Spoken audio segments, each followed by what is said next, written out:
শোনেন শোনেন ভাই বন্ধুরা, শোনেন দিয়া মন, আজকে নতুন একটি আল্লাহর পাগলের জীবনী করিব স্মরণ। হযরত ওসমান মক্কি নামে একজন আল্লাহর আউলিয়া,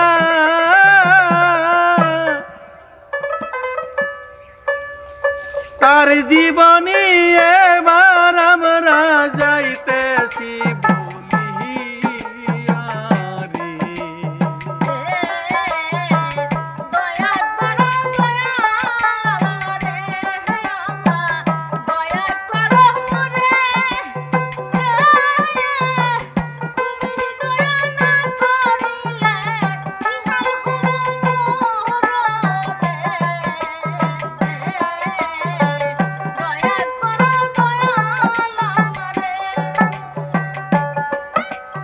ওসমান মক্কি নামে বুজুর্গ এই দুনিয়ায় আইসা পড়লো,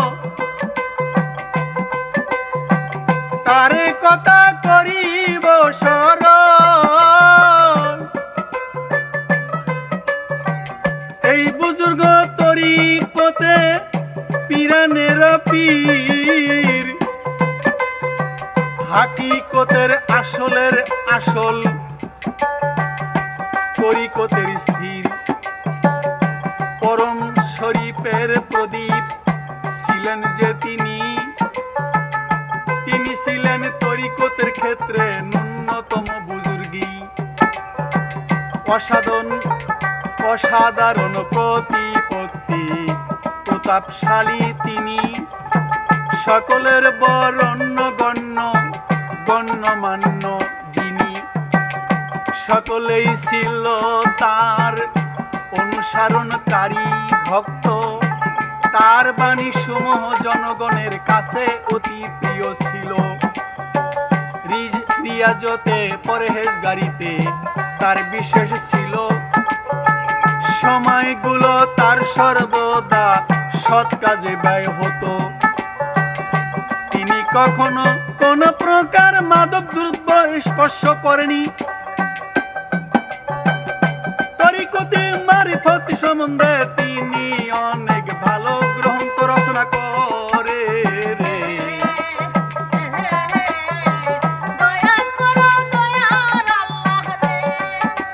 হযরত জুনায়েদ বাগদাদী তার মুরিদ ছিলেন ভাই।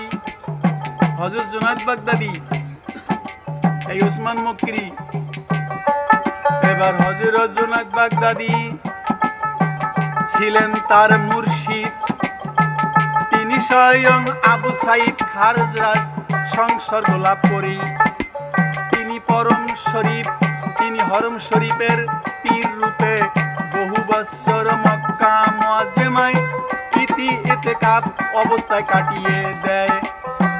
হরম শরীফের পীর রূপে ছিল যে খোনা, তার কথা আজকে আমি যাইতেছি বলিয়া গো।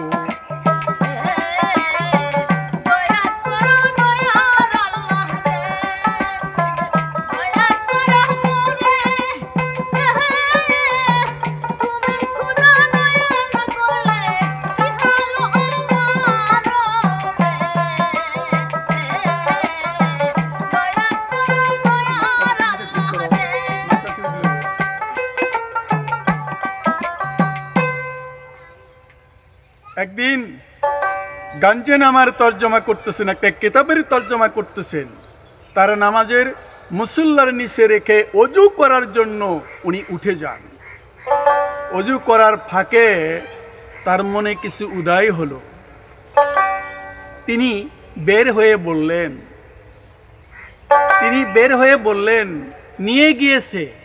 ঘরে এসে মুসল্লা উল্টিয়ে দেখেন সত্যি নিয়ে গিয়েছে। তিনি বলতে লাগলেন যে আমার গাঞ্জে নামা নিয়ে গিয়েছে, আমি তার হাত পা কেটে তাকে শুলে চড়াবো। গাঞ্জে নামা স্পর্শ করতে হলে তার গাঞ্জের অতুল রহস্য পর্যন্ত পৌঁছতে হবে। এটা তিনি বললেন। বর্ণিত আছে হযরত ওমর ইবনে ওসমান মক্কি খানায় কাবা হরম শরীফে থেকে ইরাকবাসীদের কাছে পত্র লিখলেন, হে শিবলি, হে জুনাইদ, হে হাররি, আপনারা মনে রাখবেন যে আপনারা ইরাকের সম্মানিত পীর শ্রেণীর লোক। আর ইরাকবাসীদের মধ্যে যারা খানায় কাবার স্পর্শ এবং মক্কার পবিত্র তুমি দর্শনের জন্য ইচ্ছুক ও আগ্রহিত আপনারা তাদেরকে বলে দিন, তোমরা নফসকে হত্যা করে হেজায়েসে পৌঁছেবে না, কারণ নফসকে আগে হত্যা করো। আর যেন ব্যক্তি বা যারা আল্লাহ পাকের নৈকট্যের আসন লাভ করতে এবং মহান আল্লাহ পাকের দরবারে পৌঁছবার জন্য আগ্রহশীল তাদেরকে বলে দিন, তোমরা প্রাণকে হালকা না করে সেখানেই পৌঁছিতে পারিবে না, তোমাদের মনকে হালকা করো। পত্রের শেষ ভাগে লিখে দিলেন, এই পত্র ওমর ইবনে ওসমান মক্কি হেজাজের বরেণ্য পীরদের পক্ষ থেকে। আরো বলে দিল তিনি, তোমাদের যাই কইয়া তোমাদের কারো উচ্চ বিলাস থাকে, আমি গেলাম কইয়া, তাহলে যাও তরিকতের পথ অতিক্রম করা, ভয়ঙ্কর বিপদ সংকুল তোমাদের যাই কইয়া, এই পথে 2000 আগুনের পাহাড় আছে তাই, এবং 2000 দরিয়া বিদ্যমান রইয়া যায়, তোমাদের মধ্যে যার হৃদয়ে এই বাধাসমূহ অতিক্রম করার যোগ্যতা সাহস ও নাই গো, সে যেন তরিকতপন্থী হওয়ার দাবি না করে, তোমাদের যাই বলে, কেননা শুধু দাবিতে কিছু লাভ হবে না, তোমায় গেলাম বলে।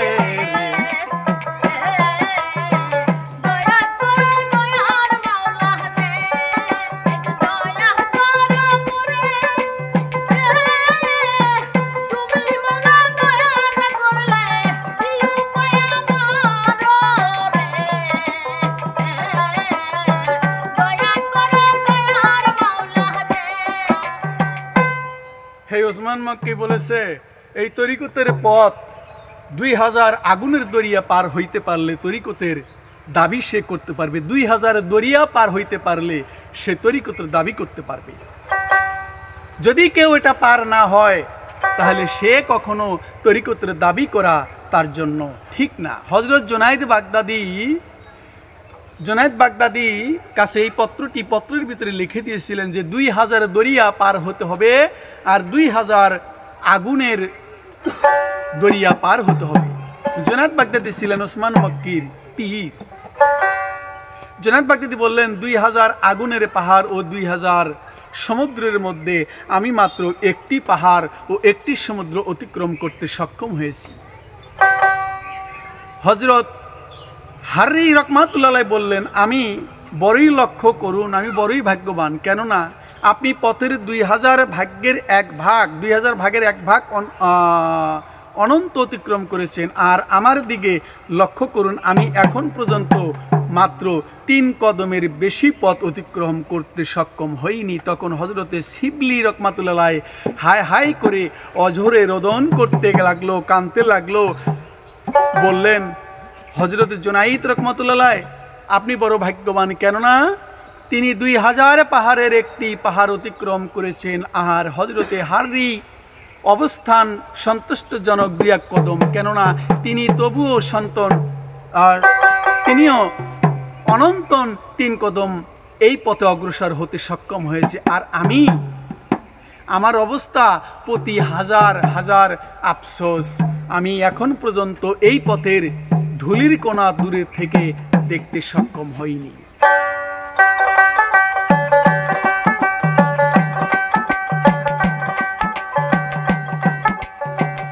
অতীত আছে ভাই রে ওসমান মক্কি, একদিন শিওর এক যুবক দেখা করতেন তিনি।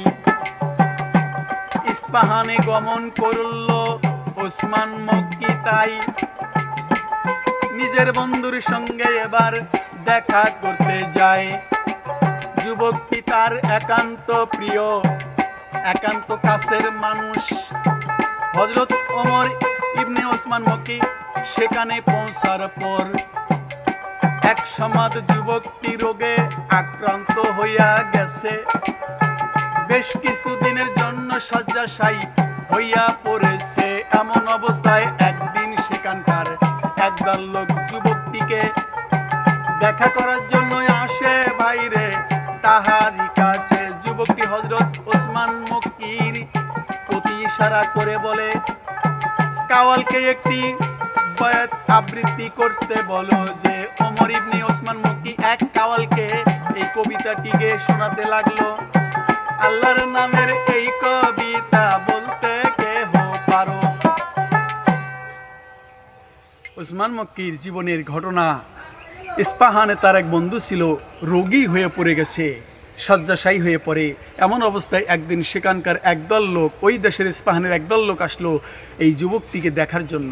যুবকটি ইশারা করলেন, ওসমান মক্কির প্রতি ইশারা করে বলে, কাওয়ালকে একটি আবৃত্তি কবিতা বলতে বলেন। কাওয়ালকে কবিতাটি গেয়ে শোনাতে বললেন। অর্থাৎ অবস্থা এমন হলো, এই অবস্থা এমন হলো কেন? আমি পীড়িত হয়েছি, কিন্তু তোমাদের কেউ আমার সাথে দেখা শোনা করতে আসো না, এটা কেমন কথা? অথচ তোমাদের কেউ পীড়িত হলে আমি সর্বদা তোমাদের দেখা শোনা করতে থাকি। এই কবিতাটি শুধুমাত্র যুবকের রোগ সেরে যায়। এই কবিতা শুনেই দুর্বলতা, অক্ষমতা সম্পূর্ণরূপে দূর হয়ে যায়। যুবকের পিতা হযরত ওমর ইবনে ওসমান মক্কির কেরামত দেখে পুত্রকে তার হাতে সঁপে দেন। তার সহবত থেকে যুবকটি কালে একজন বুজুর্গ লোক হয়ে গেলেন। বন্ধুর সনে বন্ধুর এইবার চলাফেরা করে, আউলিয়া হইয়া গেল ভব এই সংসারে রে।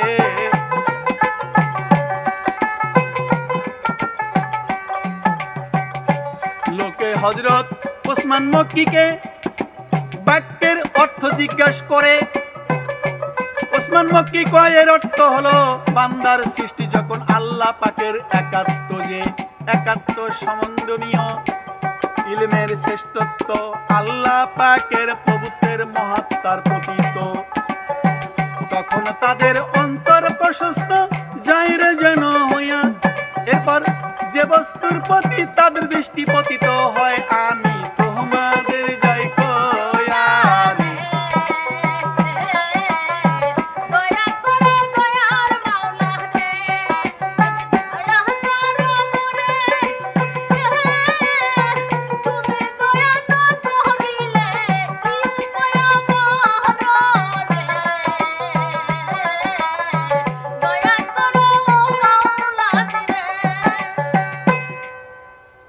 তাই একেবারে বিলুপ্ত, অস্তিত্বহীন হয়ে যাবে আল্লাহকে ভুলে গেলে। এই ওসমান মক্কি রাহমাতুল্লাহ আলাইহি তিনি কিছু নসিহত করে গেছেন তার মুরিদদেরকে। বলেছেন, আল্লাহ আল্লাহ করুন তোমরা এইরূপ হয়ে যাও যে বস্তু আল্লাহ পাকের মহত্তার অন্তর্গত, তাতে কিংবা এমন বস্তু সম্বন্ধে যা আল্লাহ পাকের গুণাবলী অন্তর্গত তা নিয়ে চিন্তা ও গবেষণা থেকে দূরে থাকো। কেননা আল্লাহ পাকের সত্তা ও গুণাবলী সম্বন্ধে চিন্তা করা গুনাহ এবং কুফরি। আল্লাহ পাকের সত্তা গুণাবলী সম্বন্ধে চিন্তা করা গুনাহ এবং কুফরি কাজে। ওসমান মক্কি গেছে বলে সমষ্টিগত ভাবে জিজ্ঞেস করেছিলেন, আমি কি তোমাদের রব? সকলেই বলল, স্বীকার করেছিল, জি আপনি আমাদের রব। এটা বলে আর সে প্রভুত্বের স্বীকারোক্তি পৃথক পৃথক অবস্থা বর্ণনা করে বলে তোমাদের যাই বলে। আরো বলেছেন, আল্লাহ প্রেমিকদের ভাবব্যাগের অবস্থা বর্ণনা করা সম্ভব নয়, তোমাদের যাই কইয়া।